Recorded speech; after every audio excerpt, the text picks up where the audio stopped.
ಯಾಕಂದರೆ ಅದು ನಮ್ಮ ರೆಸ್ಪಾನ್ಸ್ ತಾನೇ, ಇಂಡಿಯನ್ ರೆಸ್ಪಾನ್ಸ್. ಎಲ್ಲರೂ ನಾವು ಅವ್ರ ಓಟ್ಗೆಲ್ಲ ಇದು ಯುಟಿಲೈಸ್ ಮಾಡ್ಕೋಬೇಕು. ಯುಟಿಲೈಸ್ ಮಾಡಿದ್ರೆ ಯಾವುದು ನಾವೇನಂದರೆ ಇವಾಗ ಯಾವ ಪ್ರಭುತ್ವ ಬಂದ್ರೂ ನಮಗೆ ಅದು ಒಳ್ಳೇದು. ಅದು ಯಾರಾದರೂ ಇಲ್ಲ ಅಂದರೆ ಇಂಡಿಯನ್ಸ್ ಇವರು ಎಲೆಕ್ಷನ್ಸ್ ಇದ್ರಲ್ಲ, ಎಲೆಕ್ಷನ್ಸ್ ಅಂದರೆ ನಮಗೆ ಏನೇನು ಬೇಕು ಅಂತ ಈಗ ನಮ್ಗೆ ಡಿಸೈಡ್ ಮಾಡಿದ್ರೂ ಗೌರ್ಮೆಂಟು ನಮಗೆ ಸಪೋರ್ಟ್ ಮಾಡುತ್ತೆ ಸರ್. ನಮ್ಮದೊಂದು ಓಟು ದೇಶದ ಅಭಿವೃದ್ಧಿ ಸರ್.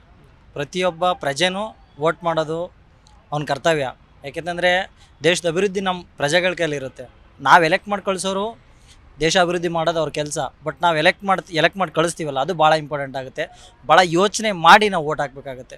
ಅಭ್ಯರ್ಥಿ ಆಗಲಿ, ಪಕ್ಷ ಆಗಲಿ, ಅದೇನೇ ಇರಲಿ. ಬಟ್ ನಾವು ಯಾರಿಗೆ ಹಾಕಿದ್ರೆ ಏನು ಕೆಲಸ ಮಾಡ್ತಾರೆ ಎಲ್ಲ ತಾಟು ನಮ್ಮಲ್ಲಿರಬೇಕಾಗತ್ತೆ. ಭಾರತ ಇನ್ನೂ ಅಭಿವೃದ್ಧಿ ಹೊಂದುತ್ತಿರೋ ರಾಷ್ಟ್ರ ಅಂತಲೇ ಕರೆಸ್ಕೋತಾ ಇದೆ. ಅಭಿವೃದ್ಧಿ ಆಗಿಲ್ಲ. ಅಭಿವೃದ್ಧಿ ಆಗೋದು ಯಾವಾಗ? ಜನಗಳು ಬುದ್ಧಿವಂತರಾದಾಗ ಸರ್. ಜನಗಳು ಬುದ್ಧಿವಂತರಾಗೋದು ಯಾವಾಗ? ಒಳ್ಳೆ ಅಭ್ಯರ್ಥಿನ ನೋಡಿ ಮತ ಹಾಕಿದಾಗ, ಏನು ಕೆಲಸ ಮಾಡ್ತಾರೆ ಅಂತ ನೋಡಿ ಮತ ಹಾಕಿದಾಗ ಮಾತ್ರ ದೇಶ ಅಭಿವೃದ್ಧಿ ಆಗುತ್ತೆ. ಎಲ್ಲ ಅವ್ರ ಹಕ್ಕು, ವೋಟ್ ಹಾಕೋದು ಅವ್ರ ಹಕ್ಕು, ವೋಟ್ ಹಾಕಲೇಬೇಕಾಗುತ್ತೆ. ಯಾಕಂದರೆ ಅವ್ರ ರೈಟ್ಸ್ ಅವರು ಯಾರೂ ಕರೆಯೋಕ್ಕಾಗೋದಿಲ್ಲ. ನಾವೇ ಆಯ್ಕೆ ಮಾಡ್ಕೊಬೇಕಂತ ಒಂದು ಪರಿಸ್ಥಿತಿ ಈಗ ನಾವು ವೋಟ್ ಹಾಕಲಿಲ್ಲ ಅಂತ ಹೇಳಿದ್ರೆ ಯಾರು ನಮಗೆ ಇಷ್ಟ ಆಗಲ್ವೋ ಅಂಥ ವ್ಯಕ್ತಿ ಸೆಲೆಕ್ಟ್ ಆಗಿದ್ರೂ ನಮಗೆ ಏನು ಡೆವಲಪ್ಮೆಂಟ್ ಆಗೋದಿಲ್ಲ. ಅದಕ್ಕೆ ನಮ್ಮ ಏರಿಯಾಗೆ, ನಮ್ಮ ಊರಿಗೆ, ನಮ್ಮ ಒಂದು ತಾಲೂಕಿಗೆ ಏನು ಬೇಕನ್ನೋದನ್ನು ನಾವೇ ಡಿಸೈಡ್ ಮಾಡಿ ನಾವೇ ಅದನ್ನು ಒಳ್ಳೆಯ ವ್ಯಕ್ತಿನ ಕ್ಯಾಂಡಿಡೇಟ್ ಸೆಲೆಕ್ಟ್ ಮಾಡೋದಕ್ಕೋಸ್ಕರ ಎಲ್ಲರೂ ವೋಟ್ ಮಾಡಲೇಬೇಕು. ರಜಾ ಹಾಕಿ ಮತ್ತು ಇನ್ಸ್ಟಿಟ್ಯೂಷನ್ಗೆ ಎಲ್ಲರೂ ಯೂತೆಲ್ಲ ವೋಟ್ ಹಾಕ್ಬೇಕಂತ ನಾವು ಈ ಮುಖಾಂತರ ತಿಳಿಸ್ತಾ ಇದ್ದೀವಿ ಸರ್.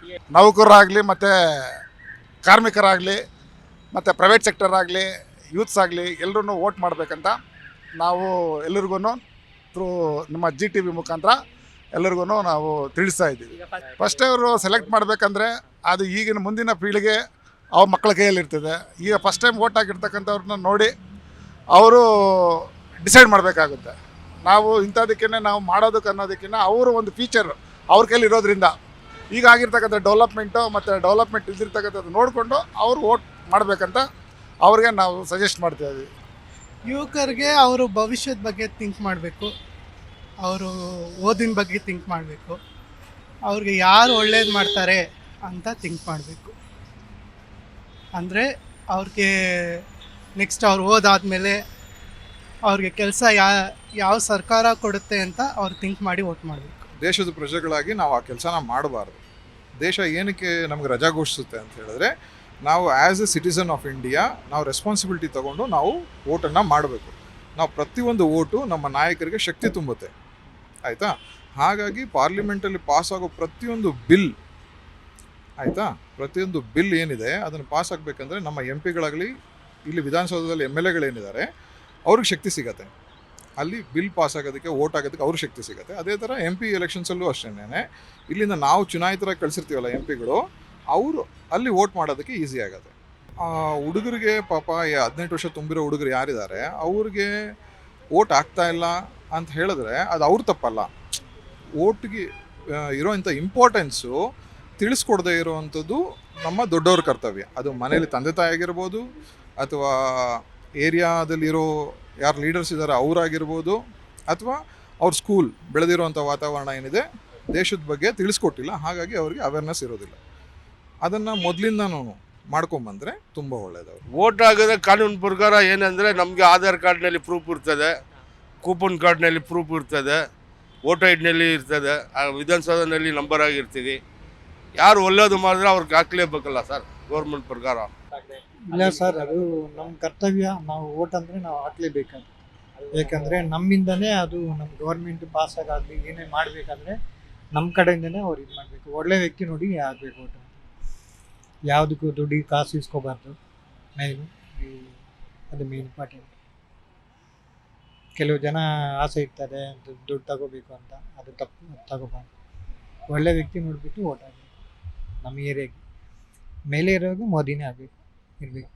ಓಪನ್ ಆಗಿ ಹೇಳ್ತೀವಿ, ಏನಿದೆ ಹೇಳಕ್ಕೆ, ಮೋದಿಯವ್ರು ಇರಬೇಕು ಮೇಲೆ.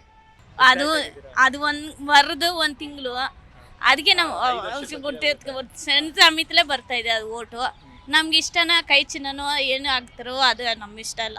ಅವ್ರ ಓಟು ನಮ್ಗೆ ನಾನು ಆಗಬೇಕು. ಇವಾಗ ಗಾರ್ಡನ್ ನೋಡಿ ಎಷ್ಟು ಜನ ಆಗ್ತಾರ ನೋಡಿ, ಎಲ್ಲಾರ್ಗೂ ಒಂದೊಂದು ಪೋಟಿ ಇದೆ. ನನ್ನ ಇಷ್ಟ, ಎಲ್ಲ ಮನೇಲಿರೋರು ಎಲ್ಲ ಓಟ್ ಹಾಕಿ, ಅವ್ರ ಜನಕ್ಕೆ ಹಾಕಿ. ನಿಮ್ಮ ಇಷ್ಟ, ಯಾರಿಗೆ ಹಾಕ್ತೀರಾ ಅವ್ರಿಗೆ. ಕೈ ಚಿನ್ನಕ್ಕೆ ತಾಮ್ರಗೆ ಯಾರಿಗೆ ಬೇಕೋ ಅವ್ರು ಹಾಕಿ.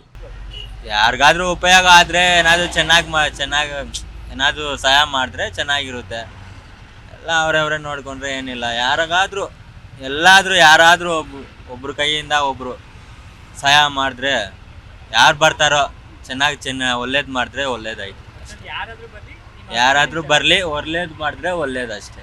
ಯಾರಾದರೂ ಬರಲಿ, ಯಾರು ಬಂದ್ರೂ ಸರಿ, ಒಳ್ಳೇದು ಮಾತ್ರ ಅವ್ರಿಗೂ ಒಳ್ಳೇದಾಗುತ್ತೆ ಅಷ್ಟೇ. ಅದು ಏನಿಲ್ಲ, ಬಟ್ ನಮ್ಮದು ಅಕ್ಕಿದ ಓಟ್ ಹಾಕೋದು ಅದು ಯಾರು ಬೇಕಂದ್ರೆ ಹಾಕ್ತಾರೆ ನಮ್ಮ ಫ್ಯಾಮ್ಲಿನಲ್ಲಿ. ಆ ಥರ ಏನಿಲ್ಲ ನಮ್ಮ ಹತ್ರ ಫೋರ್ಸ್ ಅದಕ್ಕೆ ಹಾಕಿ ಇದಕ್ಕೆ ಹಾಕಿ ಅಂತ ಏನಿಲ್ಲ. ಅವ್ರ ಇಷ್ಟ. ಹೌದು, ಓಟ್ ಹಾಕಬೇಕು ಅಷ್ಟೇ. ಅಂದರೆ ಭಾಳಷ್ಟು ಕ್ಯೂರಿಯಾಸಿಟಿ ಇದೆ. ಎಷ್ಟು ಜಲ್ದಿ ಮುಗಿಯುತ್ತೆ, ಎಷ್ಟು ಜಲ್ದಿ ನಾವು ಒಳ್ಳೆ ಕ್ಯಾಂಡಿಡೇಟ್ ನೋಡ್ತೀವಿ, ಒಳ್ಳೆ ಪ್ರಧಾನಿ ನೋಡ್ತೀವಿ ಅನ್ನೋ ಕುತೂಹಲ ಜಾಸ್ತಿ ಇದೆ. ಕಂಪಲ್ಸರಿ ಓಟ್ ಅಂದರೆ ಭಾಳಷ್ಟು ಜನ ಹಾಕಲ್ಲ, ರಜಾ ಇದೆ ಅಂತ ಓಡೋಗೋದು. ಈಗ ಅವ್ರಿಗೆ ಇಷ್ಟ ಇದೆಯಾ ಇಲ್ಲ, ಬಟ್ ಒಂದು ಕ್ಯಾಂಡಿಡೇಟ್ ಅಂತ ಚೂಸ್ ಮಾಡಿ ಅವ್ರ ಮನಸ್ಸಲ್ಲಿ ಇರುತ್ತೆ ಇಂಥವ್ರು ಇರಬೇಕು ಅಂತ, ಅದು ಚಾಯ್ಸ್ ಮಾಡಿ ಹಾಕಿ ಹೋಗೋದು. ಅವರು ನಮಗೆ ಮತದಾನ ಅನ್ನೋದು ತುಂಬ ಮುಖ್ಯ ಅಂತ ನಾನು ಹೇಳೋದು. ಎಲ್ಲರೂ ಹಾಕಬೇಕು ಅಲ್ಲ, ನಮ್ಮ ಕರ್ತವ್ಯ ಅದು. ಎಲ್ಲ ಸತಿ ಹಾಕಿದ್ದೀವಿ ನಾವು. ಹಾಕಿದ್ದೀವಿ. ಇಲ್ಲ ಸರ್, ನಾವೆಲ್ಲ ಹಾಕಿದ್ದೀವಿ. ತುಂಬ ಇಷ್ಟ ಇದೆ, ಓಟ್ ಹಾಕ್ಲೇಬೇಕು. ನಮ್ಮ ಹಕ್ಕದ್ದು, ನಮ್ಮ ಹಾಕ್ಲೇಬೇಕು. ನಮ್ಮ ಇಷ್ಟ, ಯಾರಿಗೆ ಹಾಕ್ತೀನಿ ನಮ್ಮ ಇಷ್ಟ ಹೇಳಲ್ಲ ನಾವು. ಇವ್ರಿಗೆ ಹಾಕೋದು ಹೇಳಲ್ಲ. ನಮ್ಮ ಇಷ್ಟ ಇದೆ, ಯಾರಿಗೆ ಇಷ್ಟ ಇದೆ ಅವ್ನಿಗೆ ಹಾಕ್ತೀನಿ ಸರ್. ಯಾರಾದ್ರೂ ಗಿಲ್ಲಿ ಹಾಕ್ಲೇಬೇಕು. ಮತ್ತು ಒಳ್ಳೆ ಮಾಡಬೇಕು, ಸಿಟಿ ನೀಟಾಗಿರಬೇಕು, ಜನಕ್ಕೆ ಸೇವಾ ಮಾಡಬೇಕು, ಅದೆಲ್ಲ ಮಾಡ್ಬೇಕು ಸರ್. ಯಾರು ಒಳ್ಳೆ ಮಾಡ್ತಾರೋ ಅವ್ನು ಮಾಡ್ತಾರೆ. ಜಿ ಕನ್ನಡ ನ್ಯೂಸ್ ಈಗ ನಿಮ್ಮ ಮನೆಯಲ್ಲೇ ನೋಡಿ. ಎಲ್ಲ ಕೇಬಲ್ಗಳಲ್ಲಿ ಈಗ ಲಭ್ಯ. Sun Direct 292, Jio TV 1334, U digital 162, City Cable 51, GTPL 17, Abhishek cables 821, Rockline telecommunication 51, Shri Basaveshwara number 60, Vinayaka digital number 53, in digital number 896ರಲ್ಲಿ. ನಿಮ್ಮಿಸ್ತದ ಜಿ ಕನ್ನಡ ನ್ಯೂಸ್ ನೋಡಿ ಆನಂದಿಸಿ.